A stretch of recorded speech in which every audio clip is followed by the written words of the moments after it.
So total ఎపిసోడ్కి RS Praveen కుమారే కారణం.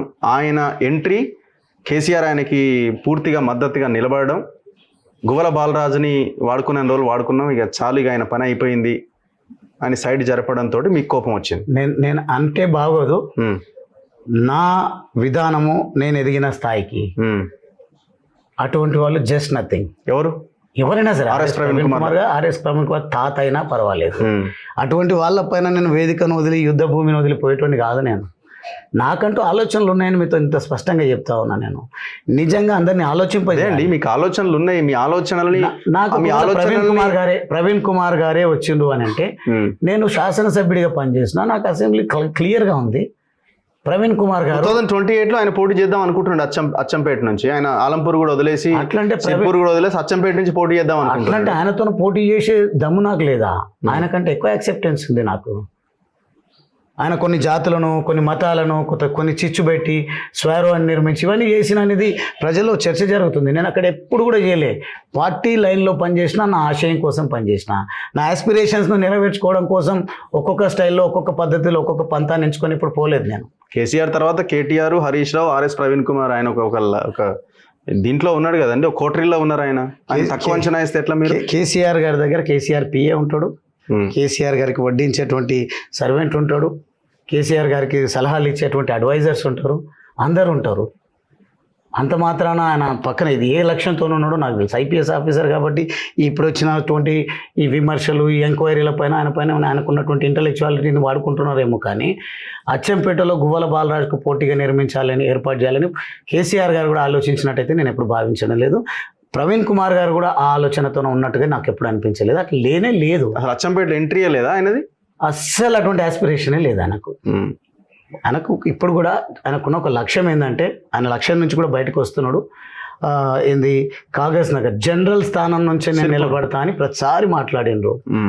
అక్కడ నేను కూడా చెప్పడం జరిగింది, వృధా ప్రయాస ఎందుకు, అంత దూరం ఎందుకు, మిమ్మల్ని పార్టీ వాడుకోవాలనుకుంటుంది, మేము కూడా మనం అందరం కలిసి మన కేటగిరీ వాళ్ళని కలిసి పనిచేద్దాము, అంత దూరం పోవడం వల్ల ప్రయోజనం ఉండదు, ప్రత్యక్ష రాజకీయాల్లో గెలుపే ప్రామాణికం ఉంటుంది, మీరు సగం ఫోకస్ అక్కడ, సగం కోసం పార్టీ కోసం, సగం ఫోకస్ మీరు నాయకుడిగా నిలదొక్కుకోవడం కోసం చేయడం వల్ల ప్రయోజనం ఉండదు, ఏదైనా మంచి కాన్స్టిట్యున్సీ దగ్గరలో చూసుకోండి, రండి అని చెప్పేసి నేనే ఒక సోదరుడిగా, ఎందుకంటే ఆయన కూడా నన్ను సోదరులాగానే భావిస్తాడు కాబట్టి అట్లా చెప్పినాం. కానీ ఆయన వల్ల థ్రెట్ ఉందని ఇప్పుడు కూడా చెప్తున్నాం. మీకు ఎక్కడైనా సమాచారం ఉంటే ఇదే కదా, రాష్ట్రం అంతా చర్చ ఇదే. ఆర్ఎస్ ప్రవీణ్ కుమార్ ఆ పదం నేను వాడకూడని పదం వాడింది. అందుకే is just nothing for me.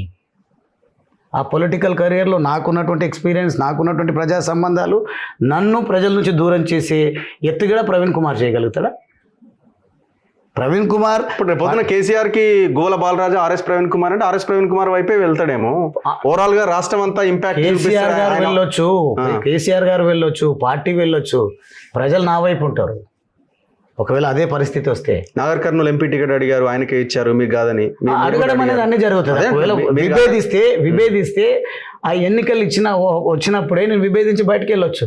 కానీ ప్రవీణ్ కుమార్ గారికి ఏమాత్రం ఆత్మాభిమానం ఉన్నా, ఆత్మసాక్షిగా చెప్పమనండి, నేను సిన్సియర్గా వారి గెలుపు కోసం పనిచేశానా లేదా, గెలిచిన తర్వాత కూడా పార్టీని స్ట్రెంగ్తెన్ చేయడం కోసం, ప్రజా పోరాటాలు చేయడం కోసం, ప్రజల అవసరాలను తీర్చడం కోసం, ప్రజా గొంతుకగా మీరు ఉండాలి అని చెప్పిన మాట వాస్తవమా కాదా కూడా వారిని అడగండి. నేనంతా చాలా ఫెయిర్గా ఉంటా, ట్రాన్స్పరెంట్గా ఉంటా. టాపికే కాదంటారు, అసలు ఆ ఇష్యూయే కాదు.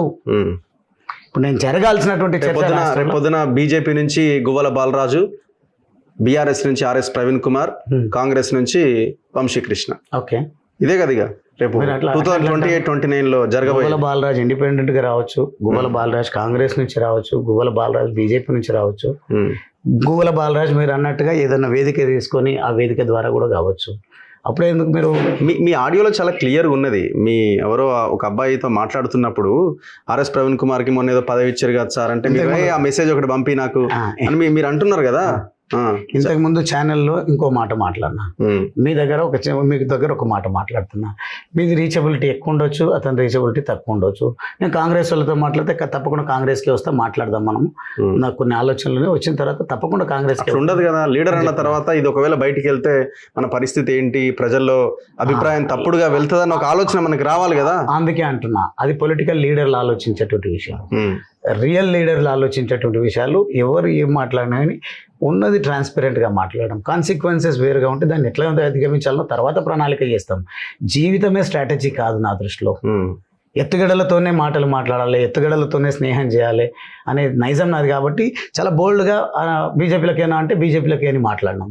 లేక ప్రవీణ్కి ఇట్లా వచ్చిందంటే అదేందో పంపి అని అడిగా. ఆ నలమల అడవులల్లా నన్ను పార్లమెంటు అభ్యర్థిగా ఈ అచ్చంపేట నియోజకవర్గానికి ఇదే బర్కతుల్లా ఫంక్షన్ హాల్లో మరి ఆ రోజు బాలరాజు గారు నేను ఇద్దరం ఇదే వేదిక మీద నరసింహగౌడ్ గారు ఇంకా చాలామంది నాయకులు ఉన్నారు, అందరం కలిసి ఇదే వేదిక మీద మీ అందరికీ నేను ఒక పార్లమెంట్ అభ్యర్థిగా పరిచయం అయినా. అవునా కాదా? ఎర్రటి ఎండను కాదని అప్పటికే కాంగ్రెస్ పార్టీ ఇక్కడ ఉండే ఎమ్మెల్యే అత్యంత క్రూరంగా మన కార్యకర్తల మీద ఎక్కడ పడితే అక్కడ కేసులు పెడుతున్నా కూడా బిడ్డ నువ్వు జైలు వేసినా ఉరికంబం ఎక్కించినా మేము మాత్రం మా గులాబీ జెండాను వదలం, కేసీఆర్ గారిని వదలమని ఆ రోజు ఎర్రటి ఎండలో ఇక్కడికి వచ్చి మీరు ఏ అభ్యర్థిని పెట్టినా కూడా మేము గెలిపిస్తాం అని చెప్పి ఆ రోజు మీరందరు ఇక్కడికి వచ్చిండ్రు. ఆ రోజు ఇక్కడే బాలరాజు గారు ఉన్నారు. కానీ నాకు ఇలా ఎంత బాధ అవుతున్నదంటే ఇదే హాల్లో మరి ఈ యుద్ధం కాంగ్రెస్ పార్టీ చేస్తున్న ఘోరమైన నేరాలకు, అదే విధంగా బీజేపీ కాంగ్రెస్ ను ఒక కూటమిగా మారి బీఆర్ఎస్ మీద పూర్తిగా దౌర్జన్యం చేస్తున్న ఈ పరిస్థితుల్లో బీఆర్ఎస్ పార్టీ నాయకులు, కార్యకర్తలు మీరందరూ కూడా వీరోచిత పోరాటం చేస్తున్న ఈ సమయంలో మీకు అండగా నిలబడి మీకు మార్గదర్శనం చేయాల్సిన నాయకుడు ఇలా అస్త్ర సన్యాసం చేసి వెళ్ళిపోయిండు. ఆయన గువ్వల బాలరాజు గారు. ఇది బాధ. ఇక మిత్రులారా ఆనందం. మరి అలా మీరు ఆగస్టు 15 నాడు ఎంత స్వాతంత్రం వస్తే భారతదేశ ప్రజలు ఎంత ఆనందంగా ఉన్నారో ఇవాళ అచ్చంపేట ప్రజలు కూడా అంత ఆనందంగా ఉన్నారని మీరు మాట్లాడుతున్న తీరు, మీరు ఈరోజు ఎన్ని కష్టాలున్నా కూడా ఒక్క ఫోన్ కాల్తోనే ఇక్కడికి వచ్చిన తీరు అనేది ఇలా ఆనందం కలిగిస్తా ఉన్నది. మిత్రులారా, ఈరోజు మీరు అచ్చంపేటలో పెట్టిన ఈ ఆత్మీయ సమావేశం కేవలం అచ్చంపేటకే కాదు, మొత్తం తెలంగాణ కూడా ఒక వార్నింగ్ ఇస్తున్నది. బిడ్డ, నల్లమల్ల అంటే కేవలం పిరికి పందలే ఉండరు. నల్లమలలో చిరుత పులులుంటాయి, పెద్ద పులులుంటాయి. ఆ పెద్ద పులులే ఈరోజు కార్యకర్తల రూపంలో వచ్చిండ్రు. మీరు మీ స్వార్థాన్ని చూసుకొని మీ స్వప్రయోజనాల కోసం అవకాశవాదులుగా మారి, వెన్నుపోటుదారులుగా మారి, బయటికి పోయి తల్లి లాంటి పార్టీ మీద రాళ్ళేస్తే మేము కొదమ సింహాలమైతాం, పెద్ద పులులమైతాం బిడ్డ అని చెప్పి అలా అచ్చంపేటలో కార్యకర్తలందరూ నినదీస్తున్నారు. మీరు కేవలం అచ్చంపేటలో ఉండే గువ్వల బాలరాజు గారికి మాత్రమే వార్నింగ్ ఇస్తలేరు. మొత్తం తెలంగాణలో ఎవరైతే గోడ మీద పిల్లులు ఇప్పటికి కూడా గోతి కాడ నక్కల్లా కూర్చున్నారో వాళ్ళందరికీ కూడా అచ్చంపేట ఒక దిక్సూచిగా మారింది. అలా మిత్రులారా, నిజానికి మీరు ఎంత కష్టపడ్డారు నా పార్లమెంట్ ఎలక్షన్లలో నాకు ఇప్పటికి గుర్తుంది మిత్రులారా.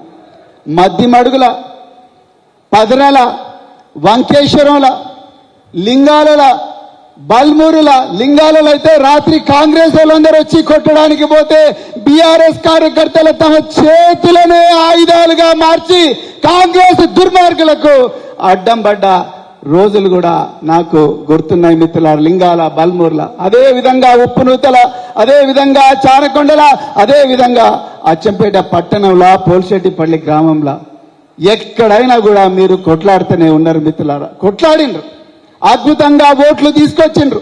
కానీ ఒక్క ఓటమితోనే కుంగిపోతే ఎట్లా బాలరాజు గారు?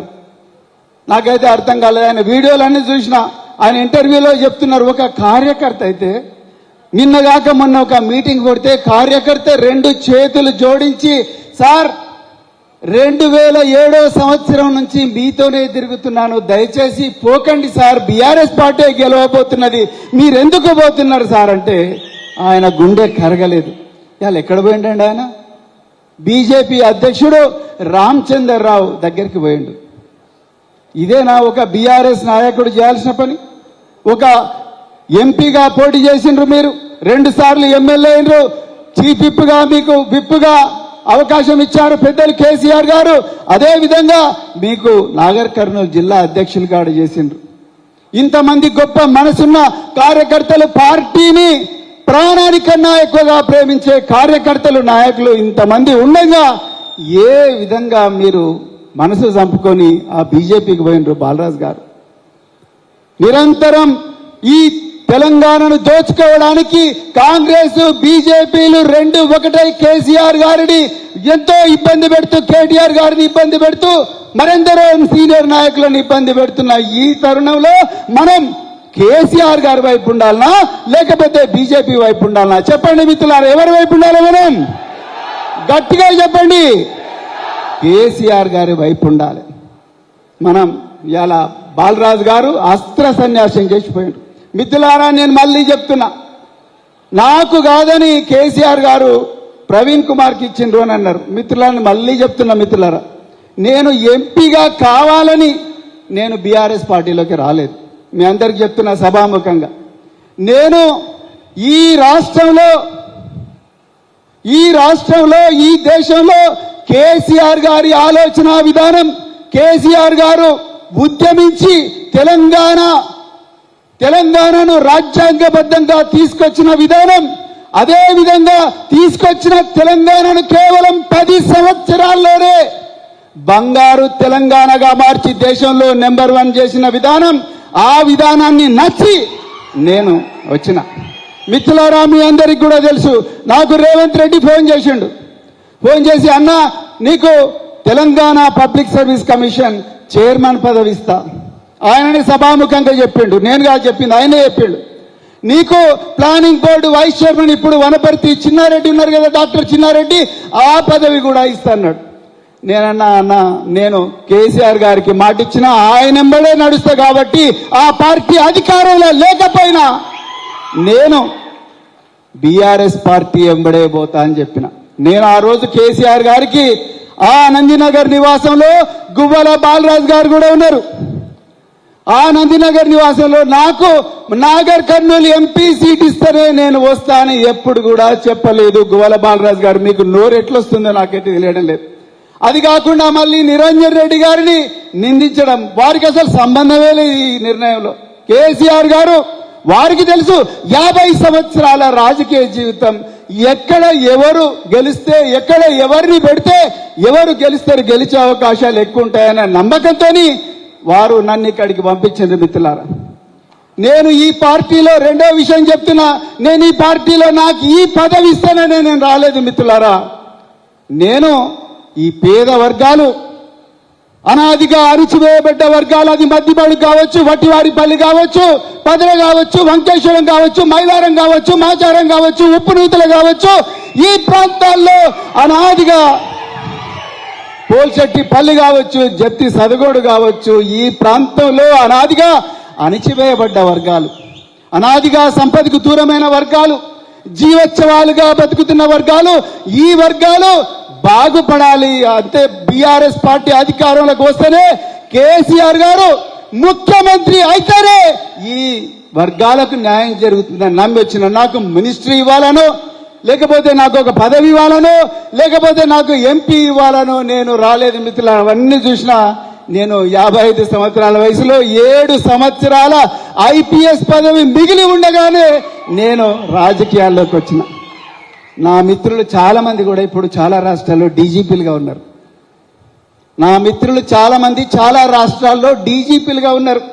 నేను కూడా సర్వీస్లో కంటిన్యూ ఉంటే తెలంగాణలో నాకు కూడా డీజీపీ హోదా వచ్చేది. కానీ నేను ఒక్కనే డీజీపీ అయితే నాకేం లాభం?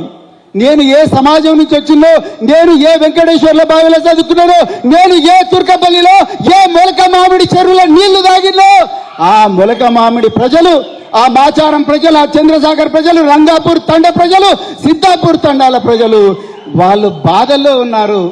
నేను నా స్వార్థం చూసుకుంటే సరిపోదు, వాళ్ళ కోసం పనిచేయాలని చెప్పి నేను రాజకీయంలోకి వచ్చిన. బాలరాజు గారు మీరేమన్నారు?